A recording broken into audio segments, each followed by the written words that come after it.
Good evening friends. और कैसे सब लोग? बढ़िया, मस्त, झकास। पढ़ाई में मन लग रहा है ना? सब लोग पढ़े आराम से? किसी को पढ़ने में कोई दिक्कत तो नहीं? मन से पढ़िए, अच्छे से पढ़िए। और कहा जाता है कि कोई भी काम करने में अगर आपका मन लगता है तो वो काम आप बेहतर तरीके से कर पाते हैं। कोई भी काम, जिस काम में आपका मन लग गया वो काम आप बहुत अच्छी तरीके से करेंगे। कुछ काम तो ऐसा होता है जो लोग चिंतावश करना शुरू कर देते हैं। कुछ काम तो ऐसे होते हैं जो लोग आगे की रणनीति बनाकर करना शुरू कर देते हैं कि आगे अगर हम ये नहीं करेंगे तो आगे क्या होगा। ठीक है, तो आपको रणनीति बना लेनी पड़ेगी कि अगर आज हम बेरोजगार हैं तो आज हम किस स्थिति में, परिस्थिति में हैं। अगर हम रोजगार में होंगे तब हमारी स्थितियां, परिस्थितियां क्या होंगी। ये सारी चीजें अगर आप दिमाग में लेकर चलते हैं तो बेहतर होगा आपके लिए, आपके परिवार के लिए, आने वाले आपके भविष्य के लिए। तो आपके भविष्य की हम कामनाएं करते हैं कि आपका भविष्य बेहतर से बेहतर हो। आपके दिल दिमाग में जो चीजें चल रही हों वो आपको प्राप्त हों। और सबसे आसान काम देखिएगा भाई, आगे बढ़ने के दो ही तरीके होते हैं। या तो आपके पास पहले से खूब ढेर सारी पूंजी हो, या तो आप पढ़ने में खूब अच्छे खासे हों, अर्थात रोजगार परक व्यक्ति हों। ठीक है, तो आगे बढ़ने का सबसे आसान तरीका है पढ़ाई। पढ़ाई करिए, आगे जरूर बढ़ेंगे। हमारी मनोकामनाएं आपके साथ हैं। चलिए क्लास को शुरू करते हैं। तो हम एनटीपीसी साइंस ऑप्टिक्स सेशन की शुरुआत किए हुए थे, तो उसी ऑप्टिक्स से कुछ क्वेश्चंस और आपको बताते हैं, जो बेहतरीन क्वेश्चन जो आपके एग्जाम में पूछे जाने की, जिनकी प्रायिकता बहुत है। ठीक है, और एक छोटा सा स्लोगन देखिए, सुबह भी हमने एसआई वाले क्लास में बताया था, फिर याद आ रहा, हम सोच रहे हैं बता दें। इवनिंग की क्लास है। कहा जाता है कि यदि अच्छा व्यक्ति आपके साथ में लगा हुआ, यदि अच्छा व्यक्ति कोई गलती कर दे तो उसे माफ कर देना चाहिए। क्योंकि हीरा कितना भी कीचड़ में गिर जाए उसकी कीमत कभी कम नहीं होती है। हीरा कितना भी कीचड़ में गिर जाए उसकी कीमत कभी कम नहीं होती है। तो आपके साथ जो लगे हुए ऐसे व्यक्ति हैं जो हमेशा आपका भला सोचते हैं, अगर उनसे कभी कभार कोई गलती हो जाती है तो माफ करना ये आपका उत्तरदायित्व होना चाहिए। चलिए पहला क्वेश्चन देखिए आपके सामने है, और बहुत ही प्यारा क्वेश्चन है। पहला क्वेश्चन कहता है कि किसी वस्तु के प्रदीप्त तथा अप्रदीप्त, देखिए यहां पर आ लगना चाहिए था, किसी वस्तु के प्रदीप्त मेरे भाई तथा अप्रदीप्त, यहां हंस पद लगा के हम लगा लेंगे आ। किसी वस्तु के प्रदीप्त तथा अप्रदीप्त होने का पता लगाया जा सकता है। किसी वस्तु के प्रदीप्त तथा अप्रदीप्त होने का पता लगाया जा सकता है, मतलब कैसे हम पता लगाएंगे कि कोई वस्तु प्रदीप्त है कि अप्रदीप्त है। प्रदीप्त का मतलब देखिए क्या होता है मेरे भाई, पहले उसी को जान लीजिए आप लोग कि प्रदीप्त का मतलब क्या होता है। देखिए प्रदीप्त का मतलब होता है कि ऐसी वस्तु जिसके पास अपना खुद का प्रकाश हो। ऐसी वस्तु जिसके पास, ऐसी वस्तु जिसके पास खुद का प्रकाश हो, खुद का प्रकाश हो। क्लियर, उसे बोलेंगे प्रदीप्त। और ऐसी वस्तु जो प्रदीप्त वस्तुओं से प्रकाशित हों, ये प्रदीप्त वस्तुओं से, ये प्रदीप्त वस्तुओं से प्रकाशित होते हैं। बात समझ रहे मेरे भाई? तो अप्रदीप्त का मतलब होता है कि ऐसी वस्तुएं जो प्रदीप्त वस्तुओं से प्रकाशित हों, और प्रदीप्त वस्तु का मतलब होता है ऐसी वस्तु जिसके पास अपना खुद का प्रकाश हो। तो जल्दी से कमेंट करके बताएंगे इनमें क्या सही है। क्या वस्तु को गर्म करके ऐसे हम जान सकते हैं, वस्तु को पॉलिश करके ऐसे हम जान सकते हैं, या वस्तु को अंधेरे में रखकर ऐसे जान सकते हैं, या इनमें से कोई नहीं? जल्दी कमेंट करके बताएंगे मेरे भाई, जल्दी कमेंट करके बताएंगे। फास्ट कमेंट आना चाहिए आपका, बहुत ही फास्ट कमेंट आपका आना चाहिए। देखिए सही क्या होगा मैं बताता हूं। वस्तु को अंधेरे में रखकर आप इसकी जानकारी बहुत ही बेहतर तरीके से प्राप्त कर सकते हैं। कैसे प्राप्त कर सकते हैं मेरे भाई? हमने कहा कि वस्तु को कहां रखकर, वस्तु को अंधेरे में रखकर। वस्तु को अंधेरे में रखिए, जानकारी आपको तुरंत मिल जाएगी। भाई अगर प्रदीप्त वस्तु है तो जैसे अंधेरे में रखेंगे अपने आप प्रज्वलित होने, मतलब हमको उजाला दिखने लगेगा उसमें से। लेकिन अगर अप्रदीप्त है तो नहीं दिखेगी। भाई उसमें खुद का प्रकाश तो है नहीं, तो नहीं दिखेगा। लेकिन प्रदीप्त वस्तुएं अंधेरे में रखने पर अपने आप दिखने लगती हैं कि हाँ ये कैसी वस्तुएं हैं, प्रदीप्त वस्तुएं हैं। जैसे जलता हुआ कोयला, जैसे मेरे भाई क्या, जलता हुआ कोयला। जब तक कोयला जलता रहेगा, जब तक कोयला जलता रहेगा तब तक तो इसके पास अपना खुद का प्रकाश होगा ना मेरे भाई। कि जैसे अंधेरे में रखेंगे दिखेगा दूर से हाँ कोई चीज जल रही वहां पर, लेकिन वहीं पर बुझा हुआ कोयला रखिए तो ये भैया अभी तक ये प्रदीप्त थे। क्यों? क्योंकि इसमें उष्मा थी, है ना। अब इसमें बुझा हुआ कोयला ये अप्रदीप्त हो जाएगा। बात समझ पा रहे हैं ना। जैसे भी हमने कहा मोमबत्ती आप ले लीजिए, मोमबत्ती जलती हुई मोमबत्ती रखेंगे तो मतलब उसमें देखिए खुद की ऊर्जा है, जब तक जलती रहेगी, लेकिन वही बुझ गई तो अप्रदीप्त हो गई। बात समझ रहे हैं ना। तो प्रदीप्त का मतलब होता है खुद का प्रकाश, अप्रदीप्त का मतलब होता है जो प्रदीप्त वस्तुओं के प्रकाश से प्रकाशित हो। जैसे हमारे कुछ ग्रह होते हैं ना, जैसे ग्रह की बात आपसे की जाती है, जैसे कहा जाता है चंद्रमा सूर्य के प्रकाश से प्रकाशित है, पृथ्वी सूर्य के प्रकाश से प्रकाशित है। बात समझ रहे हैं ना। इसके पास अपना खुद का प्रकाश तो नहीं है ना, लेकिन भैया उन्हीं के प्रकाश से प्रकाशित है। बात समझ रहे हैं। तो सूर्य हो गया प्रदीप्त और ये जो उनसे प्रकाशित है वो क्या हो गया? अप्रदीप्त हो गए। दूसरा क्वेश्चन आपके सामने है, कहता है कि कोई वस्तु समतल दर्पण से, क्वेश्चन बहुत ही बढ़िया ध्यान से समझिएगा, कहता है कि कोई वस्तु समतल दर्पण से कितना मेरे भाई नहीं दिखेगा, चलिए, कहता है कि कोई वस्तु समतल दर्पण से कितनी दूरी पर है। कोई वस्तु समतल दर्पण से मेरे भाई 30 सेंटीमीटर, कितना देखिए 30 सेंटीमीटर दूर है। यदि दर्पण को 10 सेंटीमीटर, यदि दर्पण को 10 सेंटीमीटर पीछे हटा दिया जाए तो प्रतिबिंब कितना पीछे बनेगा? जल्दी कमेंट करके बताएंगे कि प्रतिबिंब कितना पीछे बनेगा। कमेंट आपका बहुत तेजी से आना चाहिए मेरे भाई। प्रतिबिंब कितना पीछे बनेगा? क्या 30 सेंटीमीटर बनेगा? क्या 10 सेंटीमीटर बनेगा? क्या 40 सेंटीमीटर बनेगा? या 20 सेंटीमीटर बनेगा? जल्दी से कमेंट करिएगा मेरे भाई कि प्रतिबिंब कितना पीछे बनेगा। भाई वस्तु की समतल दर्पण से दूरी कितनी दी गई? वस्तु की समतल दर्पण से दूरी कितनी दी गई? वस्तु की समतल दर्पण से दूरी, वस्तु की समतल दर्पण से दूरी कितनी दी गई? 30 सेंटीमीटर। कितनी दी गई है कि नहीं भाई? देखिए दिया गया कोई वस्तु समतल दर्पण से भाई 30 सेंटीमीटर दी गई। अब अगले स्टेप में भैया दर्पण को 10 सेंटीमीटर पीछे हटा दिया जाए। यदि दर्पण को 10 सेंटीमीटर, हमने कहा भैया यदि दर्पण को, ये तो कह रहा है ना क्वेश्चन, यदि दर्पण को 10 सेंटीमीटर पीछे हटा दिया जाए, पीछे हटा दिया जाए, बात समझ रहे हैं, पीछे हटा दिया जाए तो क्या होगा मेरे भाई? तो दिया गया है कि सेंटीमीटर पीछे हटा दिया जाए तो प्रतिबिंब, अब कुछ नहीं करना आपको मेरे भाई, 20 में से 10 माइनस कर दीजिए, 20 सेंटीमीटर कितना पीछे बन जाएगा? 20 सेंटीमीटर। तो प्रतिबिंब बनेगा 20 सेंटीमीटर पीछे। तो ऑप्शन क्या सही होता है? डी। ऑप्शन क्या सही होता है मेरे भाई? डी सही होता है। बात समझ में आ गई ना भाई। 30 स्थिति थी, आपने 10 और पीछे कर दिया तो 30 में से 10 माइनस कर दिया, जितना बचेगा प्रतिबिंब उतना पीछे बनेगा। बात क्लियर हुई कि नहीं? कमेंट आपका फास्ट रहना चाहिए मेरे भाई। बात क्लियर हुई कि नहीं हुई? कमेंट आपका बहुत ही फास्ट रहना चाहिए। जल्दी से कमेंट करके आप लोग बताइए कि बात क्लियर हो गई कि नहीं हो गई। अगला क्वेश्चन देखिए भैया, अगला क्वेश्चन भी बहुत ही प्यारा है। ठीक है, क्वेश्चन में देखिए बहुत टफ क्वेश्चन थोड़ी ना है भैया, ये बहुत ही आसान क्वेश्चन है। हम नहीं समझ पाते इसलिए हमसे गलतियां हो जाती हैं, और गलतियां हो जाती हैं हमको लगता है क्वेश्चन बहुत टफ था। तीसरा क्वेश्चन देखिए क्या कहता है।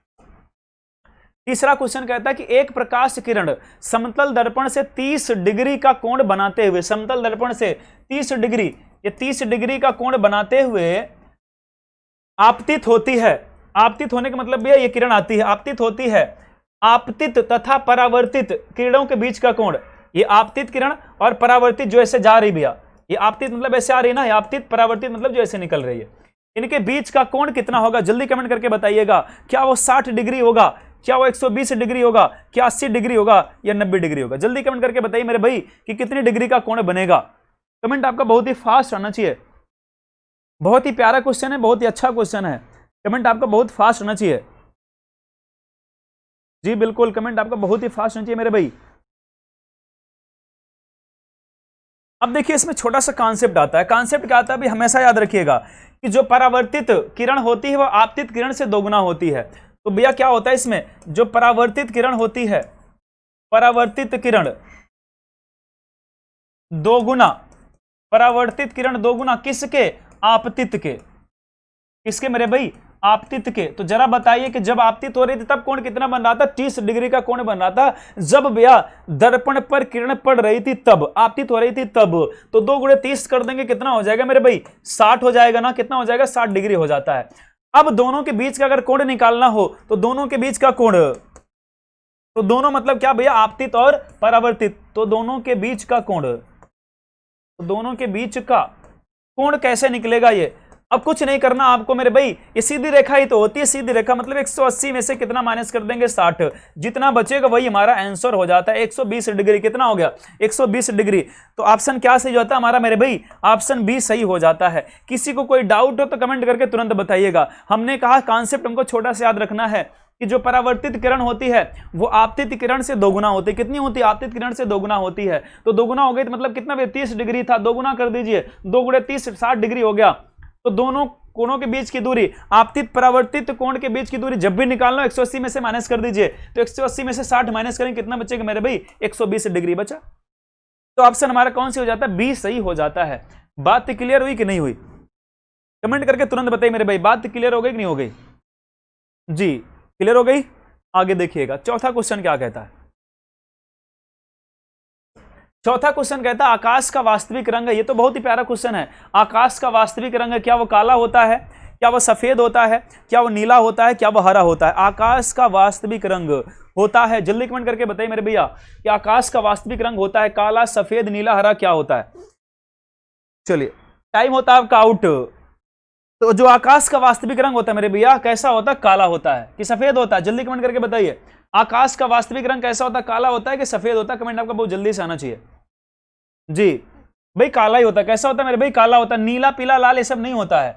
ये तो सूर्य के प्रकाश के प्रकीर्णन के कारण आकाश का वास्तविक रंग नीला काला होता है, लेकिन अदर कलर में। लेकिन हमको नीला क्यों दिखाई पड़ता है, सूर्य के प्रकाश, सूर्य के प्रकाश के प्रकीर्णन के कारण, प्रकीर्णन के कारण है ना।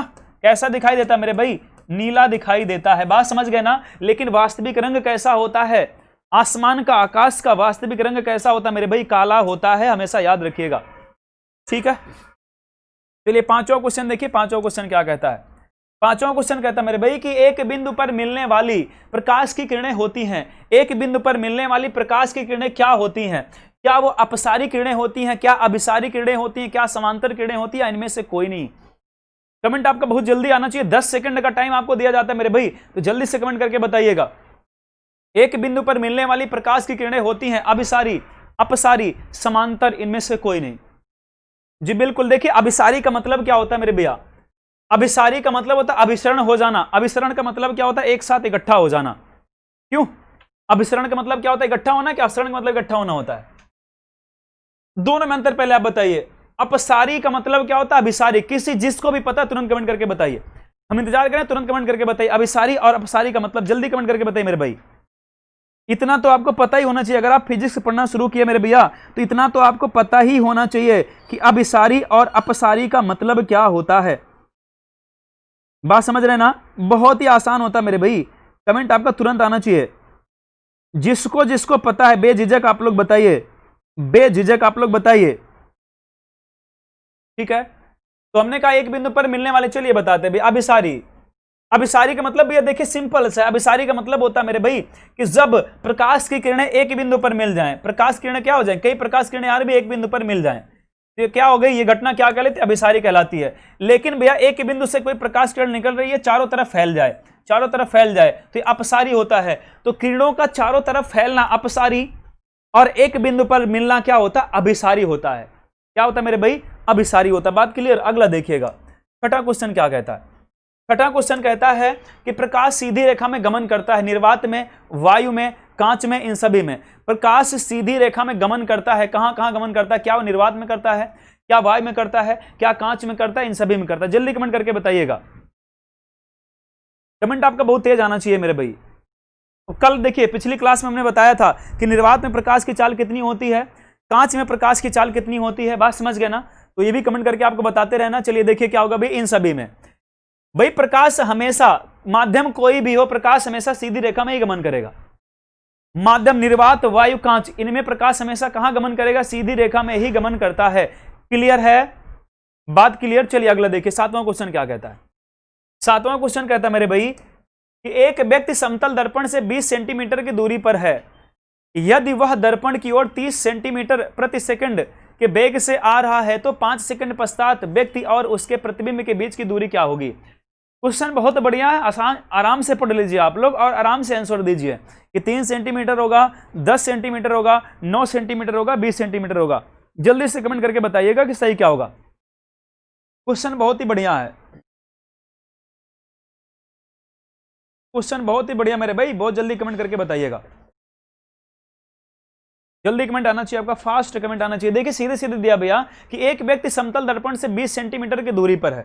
समतल दर्पण से कितनी दूरी पर? 20 सेंटीमीटर की दूरी पर है। यदि वह दर्पण की ओर 30 सेंटीमीटर प्रति सेकंड के वेग से आ रहा है तो 5 सेकंड पश्चात व्यक्ति और उसके बीच की प्रतिबिंब के बीच की दूरी कितनी हो जाएगी? तो भाई 5 सेकंड में व्यक्ति दर्पण की ओर चलेगा। अब यहां से अगर हम निकालना चाहें तो यहां से लगा सकते हैं, चूंकि भैया क्या होगा, व्यक्ति 5 सेकंड में दर्पण की ओर चलेगा, दर्पण की ओर चलेगा। और कितना चलेगा मेरे भाई? देखिए 5 सेकंड में कितना चल रहा है, 3 गुणे 5 ये चलेगा ना मेरे भाई। 5 सेकंड में कितना चला? 3 सेंटीमीटर, तो कितना चलेगा? 15 सेंटीमीटर। बात क्लियर? तो हमने कहा सिंपल सी बात भैया कि हमने कहा चूंकि व्यक्ति 5 सेकंड में दर्पण की ओर चलेगा, कितना चलेगा? 3 गुणे 5 अर्थात 15 सेंटीमीटर चलेगा। बात क्लियर हो गई? अब दिया गया भैया कि 5 सेकंड पश्चात व्यक्ति की दर्पण से दूरी। अब यही तो पूछ रहा है 5 सेकंड पश्चात, तो 5 सेकंड पश्चात, तो यहां पर अगला स्टेटमेंट क्या होगा मेरे भाई? 5 सेकंड पश्चात, 5 सेकंड पश्चात, 5 सेकंड पश्चात क्या हो जाएगा भाई? टोटल कितना 20 है ना, तो 5 सेकंड पश्चात कितना हो जाएगा? 20 में से 15 माइनस करेंगे, कितना हो जाएगा भाई? 5 हो जाएगा। बात क्लियर? तो हमने कहा व्यक्ति 5 सेकंड में दर्पण की ओर चलेगा 15 सेंटीमीटर, 5 सेकंड पश्चात व्यक्ति की दर्पण से दूरी कितनी हो जाएगी? 5 सेकंड पश्चात व्यक्ति की दर्पण से दूरी कितनी हो जाएगी? 5 सेंटीमीटर हो जाएगी। अब इतनी ही दूरी पर प्रतिबिंब दर्पण के पीछे बनेगा। अब इतनी ही दूरी पर प्रतिबिंब क्या होगा? दर्पण के पीछे बनेगा मेरे भाई। अब इतनी ही दूरी पर प्रतिबिंब कहां बनेगा? दर्पण के पीछे बनेगा। तो व्यक्ति और प्रतिबिंब के बीच की दूरी, तो व्यक्ति और प्रतिबिंब के बीच की दूरी कितनी हो जाएगी? व्यक्ति और प्रतिबिंब के बीच की दूरी, बात समझ रहे हैं ना? हमने कहा कि इतनी ही दूरी पर पीछे बनेगा, तो व्यक्ति 5 और प्रतिबिंब की दूरी पर 5, कितना हो जाएगा? 10 सेंटीमीटर। कितना हो गया? 10 सेंटीमीटर। स्टेटमेंट समझ में आए तो ठीक, नहीं तो फिर से बताते हैं, जल्दी कमेंट करके बताइएगा। तो ऑप्शन हमारा क्या सही होगा भैया? बी सही होता है। क्वेश्चन के अकॉर्डिंग ऑप्शन हमारा बी सही होता है भाई। 5 सेकंड में व्यक्ति दर्पण की ओर चलेगा 15 सेंटीमीटर, 5 सेकंड पश्चात व्यक्ति की दर्पण से दूरी, 5 सेकंड पश्चात व्यक्ति की दर्पण से दूरी, 5 सेकंड पश्चात भी व्यक्ति की दर्पण से दूरी कितनी हो जाएगी? 5 सेंटीमीटर हो जाएगी, है ना? 5 सेंटीमीटर हो जाएगी। तो व्यक्ति और प्रतिबिंब के बीच की दूरी कितनी हो जाएगी? 10 सेंटीमीटर। अब इतनी ही दूरी पर भैया प्रतिबिंब दर्पण के पीछे बनेगा ना, मतलब 5 सेंटीमीटर पीछे दर्पण के पीछे बनेगा ये। अब 5 सेंटीमीटर पहले से ही था, बात समझ गए ना? तो 5 ऐड होकर कितना हो गया? 10 सेंटीमीटर प्रतिबिंब पीछे बनेगा। बात क्लियर हुई? स्टेटमेंट समझ गए तो कमेंट करके तुरंत बताइएगा। अगला क्वेश्चन देखिए भैया, अगला क्वेश्चन भी बहुत अच्छा है। अगला क्वेश्चन कहता है कांच की प्लेट, अगला क्वेश्चन कहता है मेरे भाई कि कांच की प्लेट पारदर्शी होती है जबकि कांच का चूरा अपारदर्शी होता है, क्यों? भाई बहुत ही प्यारा क्वेश्चन है। कांच की प्लेट तो पारदर्शी होती है, कोई कांच की प्लेट लेंगे पारदर्शी, लेकिन कांच का चूरा मतलब होता है बुरादा, उसको छोटे छोटे टुकड़े में बिल्कुल कर लीजिए। तो कांच का चूरा जो होता है भैया अपारदर्शी होता है, क्यों? क्या चूरे में कांच का गुण नहीं होता? क्या चूरे में कांच का गुण नहीं होता, समाप्त हो जाता है? क्या प्रकाश परिवर्तित होकर लौट जाता है? प्रकाश का प्रकीर्णन हो जाता है या प्रकाश का विवर्तन हो जाता है? कमेंट तुरंत आपका आना चाहिए, कमेंट आपका तुरंत आना चाहिए मेरे भाई। बिल्कुल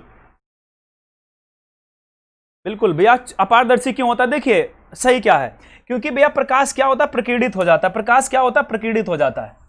जो कांच की प्लेट होगी इसमें प्रकाश प्रकीर्णित नहीं होता है, लेकिन होता क्या भैया कि इसमें क्या होता है कि जब कांच के चूरे पर कोई प्रकाश की किरण पड़ती है तो प्रकीर्णित होकर विभिन्न विभिन्न रंगों में बिखर जाती है। भाई जितना चूरा, जितना कांच का टुकड़ा, उतनी प्रकाश की किरणें इसमें पड़ेंगी, और जितनी प्रकाश की किरणें इसमें पड़ेंगी उतने विभिन्न विभिन्न कलर में चारों तरफ फैलना शुरू कर देंगी। तो इसीलिए कैसा हो जाएगा? अपारदर्शी हो जाता है। बात समझ रहे हैं? यह अपारदर्शी हो जाएगा, लेकिन वहीं पर यह क्या होगा भैया? पारदर्शी होगा। तो ऑप्शन क्या से हो जाता है हमारा? सी। प्रकाश का क्या हो जाता है मेरे भाई? प्रकीर्णन हो जाता है, प्रकाश का बिखराव हो जाता है, और बिखराव के कारण ही यह अपारदर्शी हो जाता है। बात समझ रहे हैं ना? चलिए अगला क्वेश्चन देखिएगा।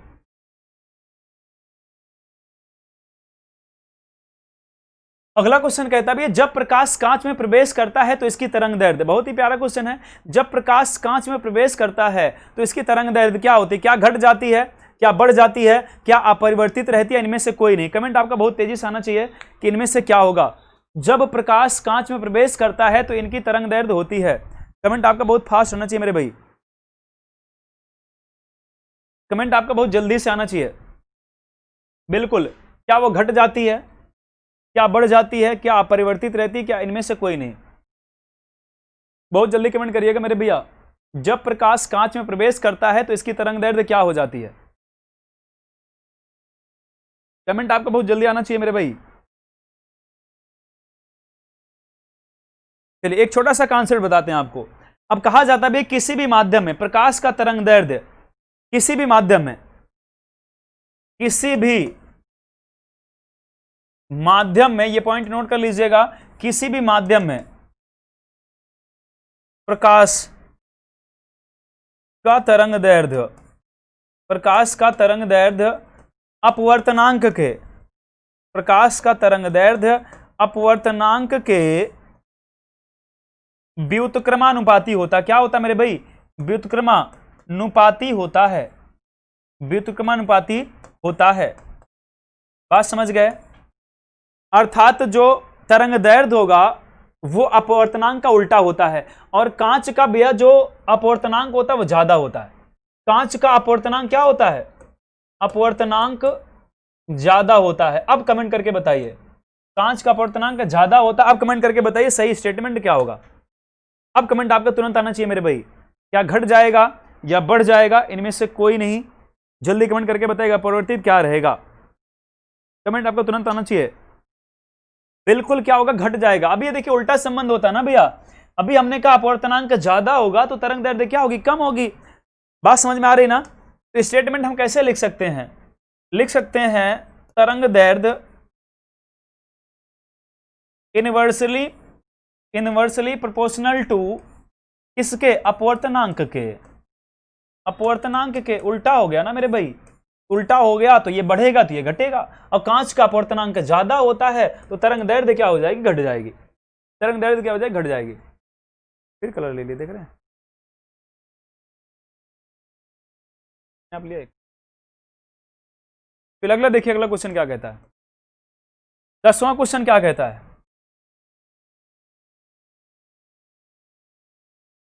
10वां क्वेश्चन क्या कहता है, तो ही लिया था अपने आप बताएं। अगला देखिए, इनमें से कौन सा गुण फोटान का नहीं है।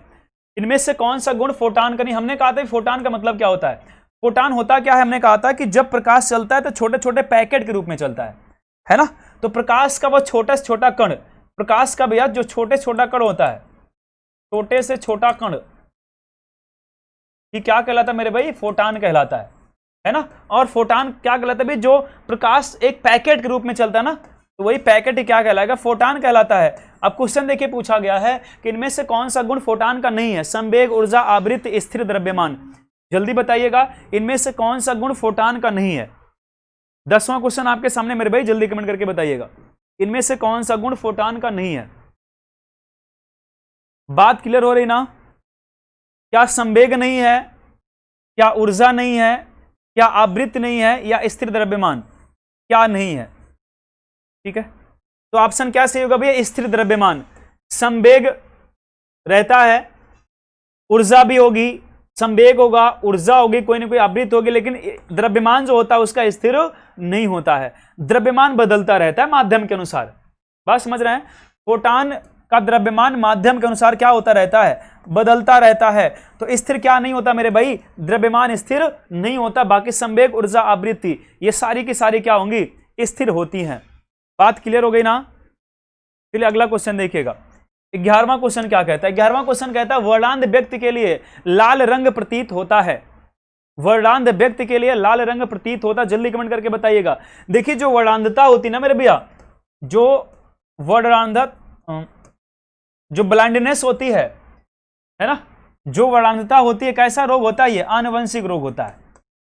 आनुवंशिक रोग होता है। कैसा रोग होता है मेरे भाई, आनुवंशिक रोग होता है, जेनेटिक। बात समझ रहे हैं ना। आनुवंशिक रोग होता है। तो वही पूछा गया कि वर्णांध व्यक्ति के लिए लाल रंग प्रतीत होता है, क्या वो पीला पीला प्रतीत होता है, क्या नीला प्रतीत होता है, हरा प्रतीत होता है, बैगनी प्रतीत होता है। आप रेलवे के एग्जाम देंगे ना भैया, जिससे लोको पायलट वगैरह जो बनते हैं उनका भैया टेस्ट होता है ना, वर्णांधता का भी जांच की जाती है। ऐसे लोग रेलवे वगैरह में भर्ती नहीं होते हैं। पता चला आप रेलवे का ड्राइवर बन गए, रेलवे का ड्राइवर बन गए, आगे आपको दिखाई जा रही लाल झंडी, आपको दिख गई हरी झंडी, है ना, आप रुकने की बजाय दाब दिए, दुर्घटना हो गई। तो ऐसे नहीं होता है। तो वर्णांध व्यक्ति के लिए लाल रंग किस रंग का दिखाई देता है मेरे भाई? हरे रंग का। यही तो हमने कहा भाई लाल झंडी दिखा रहा सामने वाला, और आपको लगा कि दूर से दिख रहा वर्णांधता आपके अंदर है, और आपको लगा कि नहीं ये तो हरा हरा दिख रहा है, और आप क्या किए? चल दिया, है ना, दुर्घटना हो गई। तो हमेशा भैया यह आनुवंशिक रोग है, और लाल हरे में विभेद करने में दिक्कत होती है। भी क्वेश्चन हमसे पूछता है कि वर्णांध व्यक्ति को किस किस रंग में विभेद करने में दिक्कत होती है? तो लाल और हरे रंग में, लाल और हरे रंग में विभेद करने में क्या होती है? दिक्कत होती है, परेशानी होती है। बस समझ पा रहे हैं? चलिए अगला क्वेश्चन देखिएगा भैया, ये में भी आज का लास्ट क्वेश्चन होगा। दिया गया कि 72 डिग्री के कोण पर झुके हुए दो समतल दर्पण में बने हुए प्रतिबिंब की संख्या, 72 डिग्री के कोण पर झुके हुए, ये चुका लिखा भी है, झुका होना चाहिए था, क्या होना चाहिए? झुका। देखिए झुके हुए दो समतल दर्पण में बने हुए प्रतिबिंब की संख्या 5, 6, 4, 7 कितनी होती मेरे भाई? जल्दी कमेंट करके बताइएगा, जल्दी कमेंट करके बताइएगा। 72 डिग्री दिया मेरे भाई, 72 डिग्री के कोण पर झुके हुए दो समतल दर्पणों में बने हुए, देखिए फार्मूला इसका होता है जब दो समतल दर्पण के बीच कोई भी कोण निकालने के लिए गए प्रतिबिंब की संख्या, तो प्रतिबिंब की संख्या बराबर क्या होती है? फार्मूला होता है, और फार्मूले से आप निकाल के बताइएगा प्रतिबिंब की संख्या। ये तो हम एक क्वेश्चन दे रहे हैं ना भैया, एक टाइप का कई क्वेश्चन आता है। प्रतिबिंब की संख्या n बराबर क्या होता है? 360 बटे थीटा माइनस 1, यह फार्मूला होता है। n बराबर क्या होता है? 360 बटे थीटा, यह फार्मूला है। अब जल्दी से इसी फार्मूले पर रखकर और निकाल कर आप लोग जल्दी से बताइए। n बराबर 360 अपान थीटा माइनस 1, जल्दी से कमेंट करके बताइए मेरे भाई कि प्रतिबिंब की संख्या कितनी हो जाएगी? 5, 6, 4, 7 कितनी हो जाएगी? कमेंट आपका बहुत तेजी से आना चाहिए भाई। फार्मूला तो हमने बता दिया, और इसी फार्मूले के आधार पर आप लोग निकाल के बताइए कि कितना होगा। बात समझ पा रहे हैं ना? जल्दी बताइए मेरे भाई। चलिए बताते हैं। अब कुछ लोग कमेंट कर भी रहे हैं भैया उनका सही है, तो अब देखिए कैसा होगा भाई। n बराबर कितना हो जाएगा? 360 तो ऐसे ही रहेगा। थीटा मतलब क्या भैया? कोण, और डिग्री कोण कितना दिया? 72 माइनस 1। अब 72 से 360 को डिवाइड करेंगे तो कितना आएगा? 72 से 360 को डिवाइड करेंगे तो मे भी 5 आएगा। कितना आएगा? 5, और माइनस 1 इधर तक, कितना आ गया? 4। तो कितना बनेगा भाई? प्रतिबिंब की संख्या कितनी हो जाएगी? 4। बात क्लियर? प्रतिबिंब की संख्या कितनी हो जाएगी? 4। अब यही क्वेश्चन आपका बदल देता, कुछ और दे देता, डिजिट कोई और दे देता, अब ये 36 दे देता, यहां पर क्या दे देता? 36 दे देता। तो सपोज दैट 36 दे दे, तब कमेंट करके बताइए कितना हो जाएगा। कुछ नहीं करना, 360 बटे 36 करिए। बात समझ रहे हैं? तो जल्दी से कमेंट करके बताइए, अगर 72 की जगह पर 36 दिया होता, 36 दिया होता, तब कितना हो जाता है इसका आंसर? जल्दी कमेंट करके बताइए। इसके बाद आपको हम 3-4 क्वेश्चन देते हैं कमेंट बॉक्स में कमेंट करके बताने के लिए। जल्दी कमेंट करके बताइए भाई मेरे भाई, कमेंट जल्दी आना चाहिए आपका।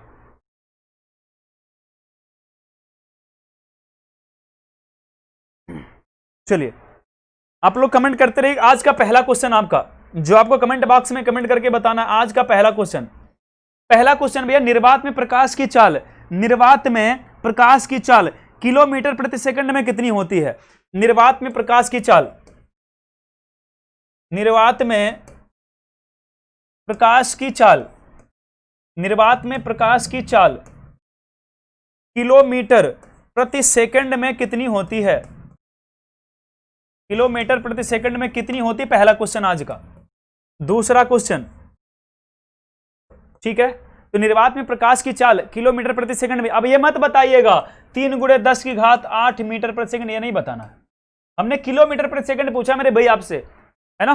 तो इसको आप लोग बताइएगा कि निर्वात में प्रकाश की चाल किलोमीटर प्रति सेकंड में कितनी होती है। आज का पहला क्वेश्चन।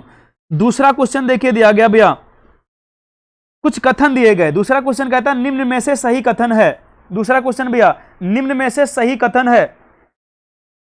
दूसरा क्वेश्चन, निम्न में से सही कथन है? निम्न में से सही कथन, ये तो बहुत आसान क्वेश्चन, जल्दी भैया आप लोग देख के बताइएगा। अब 4 ऑप्शन आपके सामने। पहला ऑप्शन क्या कहता है? पहला ऑप्शन कहता है मेरे भाई, पहला ऑप्शन कहता है प्रकाश तरंग अनुप्रस्थ है। पहला ऑप्शन क्या कहता है? प्रकाश तरंग अनुप्रस्थ है, अनुप्रस्थ है। दूसरा ऑप्शन कहता है कि प्रकाश तरंग अनुदैर्ध्य है। प्रकाश तरंग क्या है? अनुदैर्ध्य है। तीसरा ऑप्शन क्या कहता है?